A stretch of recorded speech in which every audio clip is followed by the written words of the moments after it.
Mathematics first year की book में से आज हम एक शॉर्ट क्वेश्चन समझेंगे और ये वो क्वेश्चन है जो बोर्ड इम्तिहान में भी पूछा गया था और ये पेपर नंबर 1 का क्वेश्चन नंबर 11 है। ये कुछ इस तरीके से है कि if alpha beta are the roots, अगर अल्फ़ा और बीटा रूट्स हों किसके जी a x squared plus b x plus c is equal to zero के, और इसके अंदर ए जो है वो ज़ीरो नहीं होना चाहिए, यानी कि ये जो ए लिखा हुआ है इसकी वैल्यू ज़ीरो नहीं होनी चाहिए, क्योंकि अगर इसकी वैल्यू ज़ीरो हो गई तो ये हमारे पास से जो क्वाड्रेटिक इक्वेशन है वो लीनियर इक्वेशन में चेंज हो जाएगी, क्योंकि अगर ए ज़ीरो हुआ तो एक्स स्क्र भी ज़ीरो हो जाएगा और फिर हमारे पास है पीछे बी एक्स प्लस सी बचेगा। तो इसको हमने क्वाड्रेटिक इक्वेशन ही रखना है, इस वजह से ये साथ इन्होंने लिखा हुआ है कि a not is equal to zero. फिर वो क्या कह रहे हैं कि देन फाइंड द वैल्यू, फिर आपने वैल्यू फाइंड करनी है alpha square plus beta square की वैल्यू फाइंड करनी है। अब ये हमारे पास दो चीज़ें गिवन है क्वेश्चन के अंदर और इसकी हमने वैल्यू फाइंड करनी है। तो सबसे पहला काम ये करना है कि ये जो इक्वेशन लिखी हुई है जो स्टैंडर्ड क्वाड्रेटिक इक्वेशन है इसके मुताबिक अगर हम अल्फ़ा प्लस बीटा यानी कि सम वाला फार्मूला लिखें जो हमने 10th क्लास में भी पढ़ा है वो बराबर होता है minus b divided by a. Minus b divided by a के बराबर होता है जो प्रोडक्ट होता है, यानी कि अल्फ़ा और बीटा को अगर हम मल्टीप्लाई करें तो वो बराबर होता है सी डिवाइडेड बाई ए के बराबर होता है।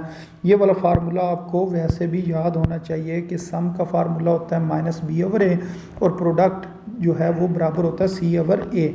तो ये हमारे पास है, इनकी वैल्यूज़ जो हैं ये याद रखनी है। अब हम क्वेश्चन की तरफ आते हैं। मसलन क्वेश्चन में उन्होंने क्या है alpha square plus beta square find करना, तो अब ये किसके बराबर होगा, इसकी वैल्यू है क्या।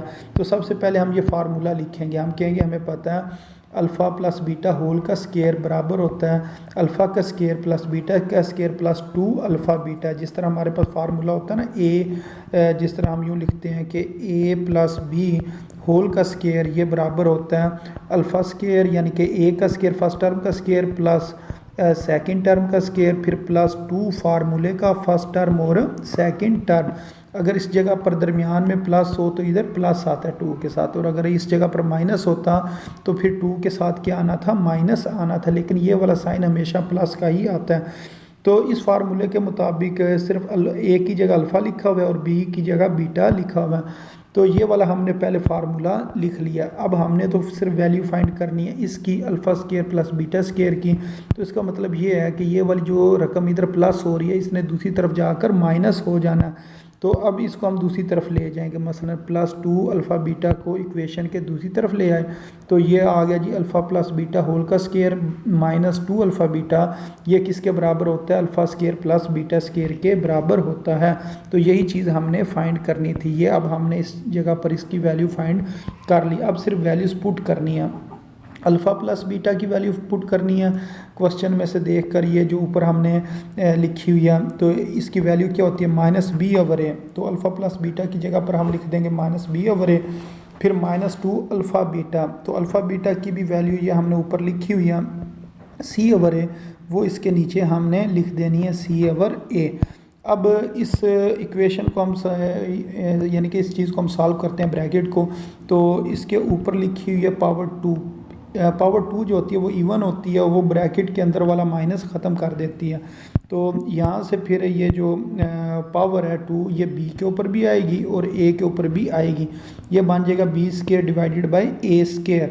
फिर ये वाला 2 ने सी के साथ मल्टीप्लाई होना, ये बन जाएगा 2c और नीचे ए लिखा हुआ है उसको नीचे ही लिखा रहने देंगे।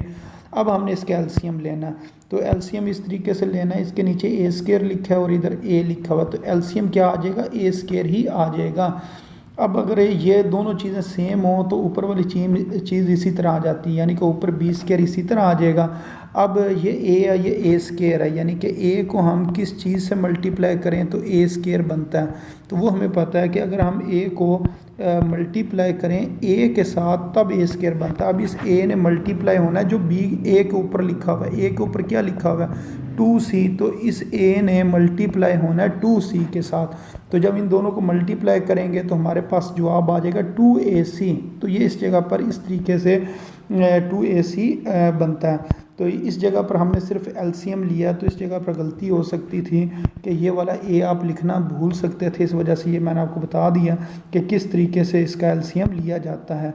और इसके दरमियान में लिखा हुआ है माइनस, तो इस वजह से इसके दरमियान में भी क्या आ जाएगा, माइनस ही आएगा।